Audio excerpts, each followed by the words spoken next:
এটা প্রচলিত দরুদ আমরা দেখে থাকি সমাজে, সাল্লি আলা সাইয়্যিদিনা মুহাম্মদ। এটা কি সহিহ হাদিস দ্বারা সাব্যস্ত? হ্যাঁ প্রিয় ভাই, আসলে দরুদ পড়তে হবে, এটা আল্লাহর নির্দেশ। সূরা আহজাব 56 নম্বর আয়াত, ইন্নাল্লাহা ওয়া মালাইকাতুহু ইউসাল্লুনা আলান নবী ইয়া আইয়ুহাল্লাযীনা আমানু সাল্লু আলাইহি ওয়া সাল্লিমু তাসলিমা।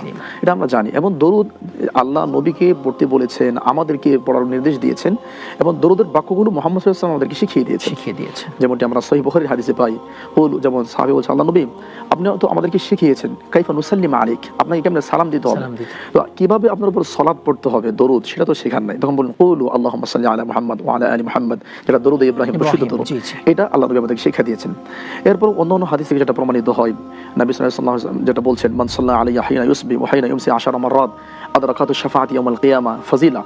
তো বিভিন্ন হাদিস থেকে সামনে রেখে শেখ বিন বাজ, সাল্লাল্লাহু উসাইমিন বা অন্যান্য স্কলাররা বলেছেন যে দরুদের বাক্য বিভিন্ন রকম হতে পারে, কিন্তু উত্তম দরুদ যেটা আমরা বলবো সেটা দরুদ ইব্রাহিম, এবং যেগুলো মানে যেখানে শিরকি বা অন্য কোনো কিছু নেই, এখন কিছু শিরকি দরুদ চালু হয়ে জি মাওলানা, এইগুলো আমাদেরকে অ্যাভয়েড করতে হবে, এগুলো আমাদেরকে বর্জন করতে হবে। জি, আবার কোন কোন দরুদের ক্ষেত্রে এমন অবস্থা যে এমন ফজিলত বা নুয়াট ফজিলত বর্ণনা করছে, শব্দগুলো শিরকের পর্যায়ে চলে গেছে, জি, যেমন আল্লাহর পর্যায়ে নিয়ে চলে গেছে, এগুলো বেঁচে থাকতে হবে আমাদের। জি, যেমন একটা দরুদে বলা হয় যে, যেটা একটু আগে বলা হয়, আলা নবিয়্যিল উম্মি, একটা দরুদ আছে, এটা যদি কেউ শুক্রবারের দিন 80 বার পরে, তাহলে তার 80 বছরের গুনাহ ক্ষমা করে দেওয়া হবে। জি।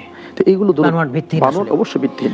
হাসান, তা আমরা দরুদ ইব্রাহিম পড়বো ইনশাআল্লাহ। রাসূল সাল্লাল্লাহু আলাইহি ওয়াসাল্লাম যেটা আমাদের শিখিয়েছেন, তা তোমার কি হতে পারে?